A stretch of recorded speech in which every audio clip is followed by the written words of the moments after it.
In 1952, a young Allen Sonter graduated from a theological normal, which we now know as the Diploma in Theology and Teaching, from the Australasian Missionary College. You now all know that as Avondale University. Allen has had 4 different careers. Much of that time has been spent in school administration. Well, this year, Dr. Allen Sonter is the homecoming citation recipient for the class of 1952. Congratulations, Allen, and we'll welcome both you and your wife, Margaret, today. Thank you. I want to jump back to the late 1940s. Now, I understand your father was the orchard and poultry manager here at Avondale. You attended school in this area, so you really grew up in this whole Avondale-Currumbong area. But what is it that you took from your experience of time studying here at Avondale? Well, I suppose really the experience of growing up and studying at Avondale became a major influence in my life, because in those days Avondale had a philosophy that encouraged students to try to make the world a better place.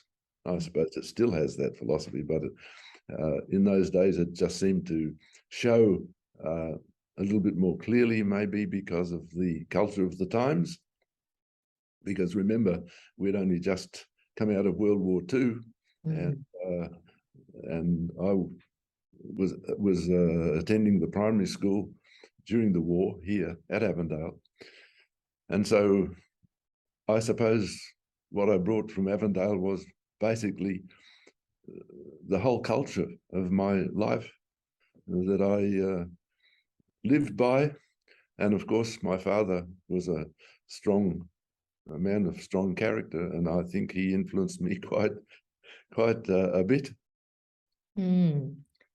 Now, once you finished your studies at Avondale, your first job after graduation was in the role of principal. So you went straight from graduation to an administrative role. And from there, I guess all of your roles have been, in a principal role, in a school administrative role. On top of those roles, you also spent a lot of time in the classroom as well. Tell me one of the great discoveries you've had about kids and learning in that environment. Well, the first school I went to, I was principal, but it was a sole charge school. So I had no staff members except a couple of volunteer ladies who used to come in sometimes. But I need to remind listeners, viewers, that in those days, principals also taught. So it's true I was principal of schools, but I carried a full-time teaching load as well. One of the things that I learned was, well, I learned a few things. And I'm very grateful that I had a one-teacher school to begin with, because it means I was forced to understand the whole of the primary education structure. And right from premise up to Form 2, which was the New Zealand end of primary school in those days. And I learned a few basic principles. First one was, motivation is everything.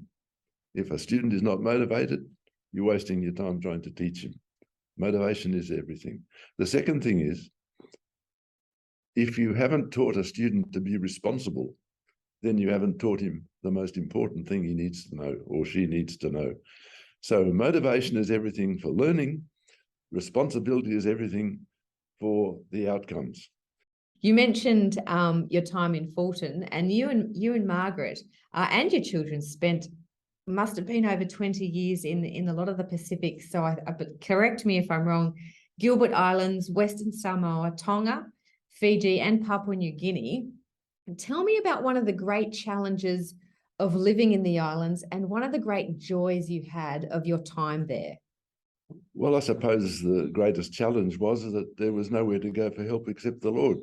So one of the lessons that I learned very early on is, if you want to be able to succeed in doing something, you've got to go and ask the Lord how to show you what to do. And so I guess I had to learn to be adaptive, take what we've got, turn it into what we need. And the Lord gives us the ideas to be able to do that. The joys was seeing God at work in not only in my own life, but in the lives of the people around me, because the Lord did some very wonderful things for people. I know that for you, one of your core values is fighting against injustice. I know it's really important to you for there to be equity. You've been in teaching and administration for a long time in your life. Tell me how you use that part of who you are in the work that you did, specifically out in the Pacific.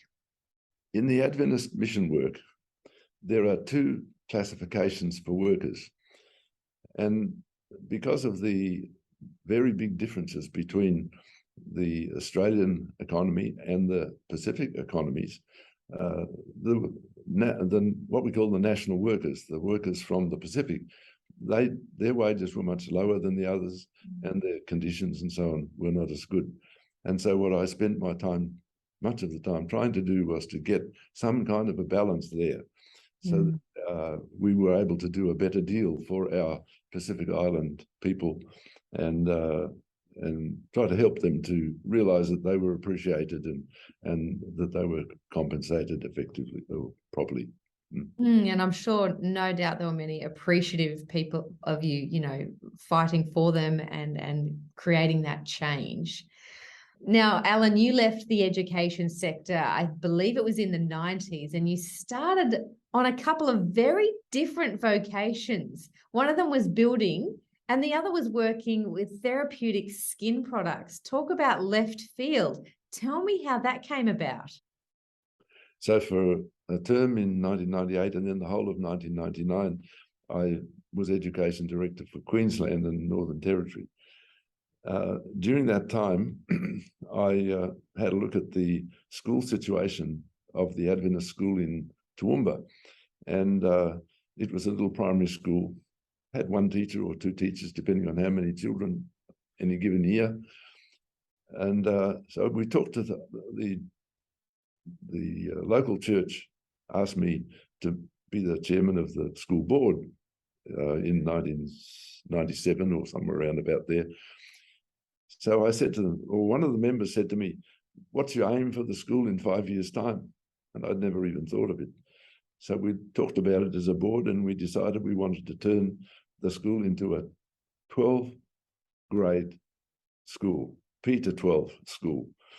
And so we started working on that proposal. So when I finished at the conference, I talked to the conference treasurer and put a proposal to him from our board that we take the existing school property, which was a 5-acre property, and develop it, build houses on it, turn it into money, and use that money to buy a new property, a big property that we could put the school on. And so the conference treasurer said, "Well, if you're prepared to manage the project, I'm prepared to support it financially." So that's what we did. We built 15 houses altogether in that project. In the process, I learned how to do all the things that builders do. We turned the existing property from whatever it was worth into just over $1 million, which we used to buy a new property, a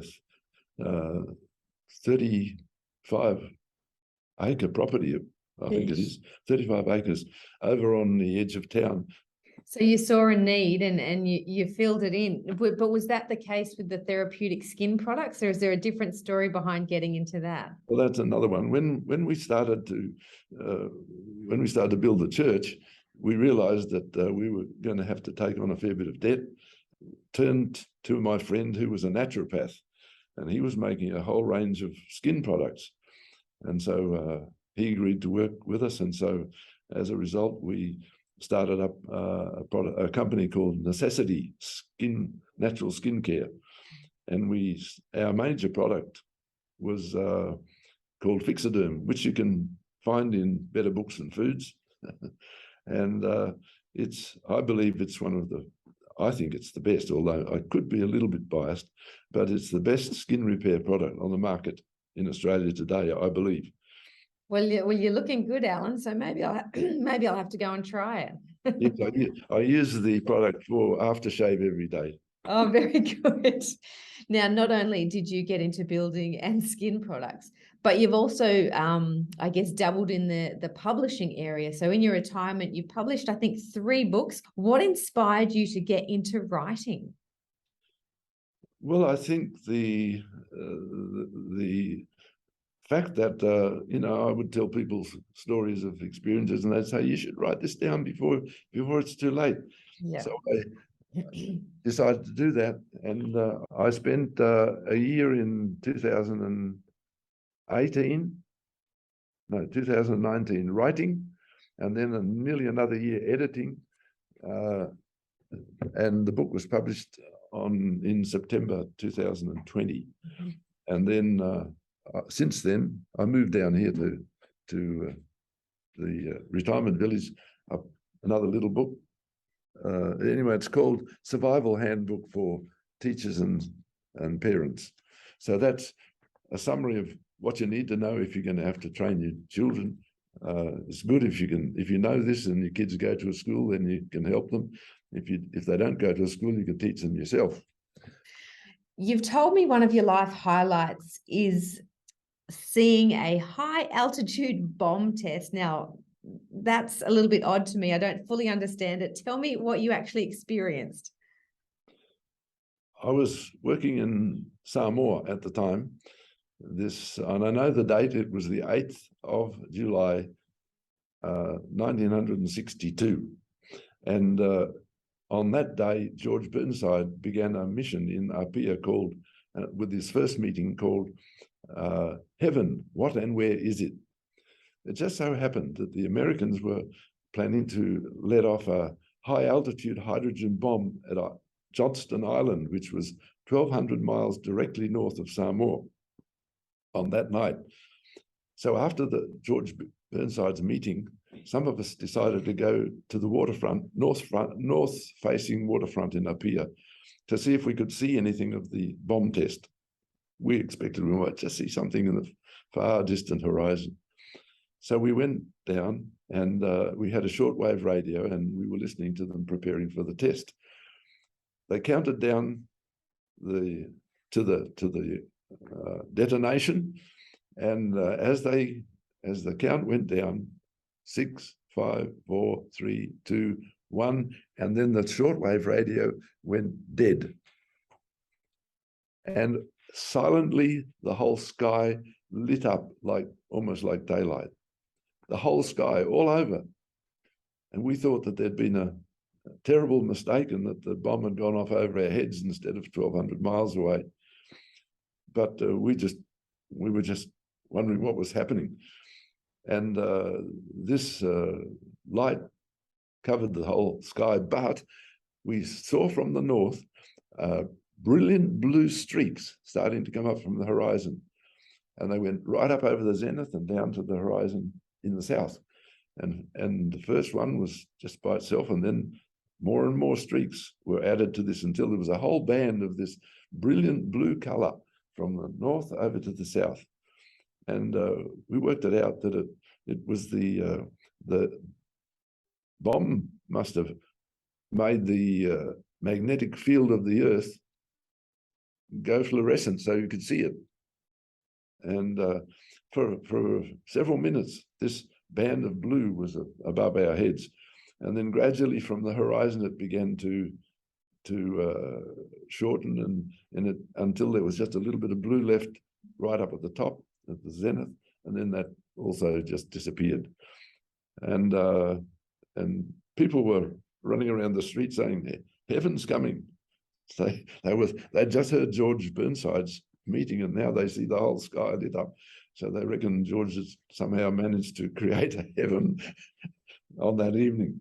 That's incredible. That is an absolute once-in-a-lifetime experience. Margaret, 40 years ago, you were actually honoured with a citation back in 1982. Tell me what you think of Allen getting one now. I think he deserves it. I think you're absolutely right. He's got an amazing life, so many stories. We've barely touched, I think, on so many of the things that you've experienced and that you've done in your lives, together. Allen, you've transformed many lives that you've been in contact with through your education, through the other careers that you've dabbled in. You are a lifelong learner and you've committed your life to serving others in so many other fields. The class of 1952 honours you with a citation recipient for homecoming this year. Congratulations. Thank you. I don't deserve it. The Lord,